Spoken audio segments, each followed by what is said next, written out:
Hi there, and welcome back to the Danielle Smith series for the 14th episode. We continue from where we left off last time. Danielle and her friend Janet were having a sleepover after being expelled from the Scouts for getting arrested on their cookie-selling venture, and John had just offered to take them on a journey in the time machine, which they'd accepted. Let's call this story Danielle Smith and the Time Machine 2. The next morning, John invited the girls to the laboratory to show them the new upgrades he'd made to the time machine. Last time you saw it, it was a car that had a time machine built into it. The new time machine was this massive chassis with the built-in ability to transform into just about any vehicle, or just transfer travelers from the present to any period in history or any future they wanted to see. The costume projector was now built into one corner. They all stood on the platform and prepared to go. Danielle decided to let Janet choose where and when they went, while she chose what vehicle the time machine should assume the form of. Danielle chose for the time machine to assume the form of a diesel locomotive, and Janet chose the 1960s as the time period they visited. John set the controls for 1966 London, while the diesel locomotive took shape around them.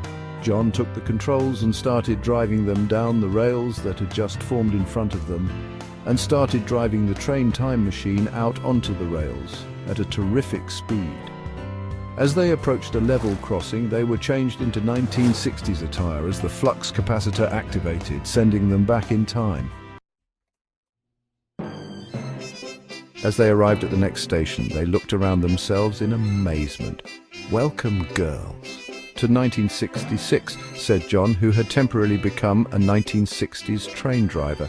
As they stepped onto the platform, they applied an invisibility booster which rendered the train invisible, which also regenerated John's outfit to that of a 1960s businessman, while Danielle and Janet were dressed as two 1960s children so they could blend in naturally with their surroundings.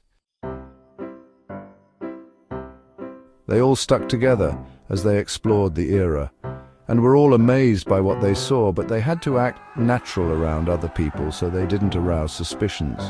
They enjoyed their trip and managed to steer clear of meeting anyone or letting them know they came from the future, as doing either of those things could seriously alter the timeline. It was soon time for the return journey, so they returned to the time machine, regenerating John's outfit back to that of a train driver as he set the controls for their home era, and drove the train in the opposite direction up the track until the flux capacitor activated, returning them to the laboratory in 2003, the girls' normal clothes replacing their 1960s outfits. They thanked him as they stepped down onto the laboratory floor. He had cheered them up and he was pleased.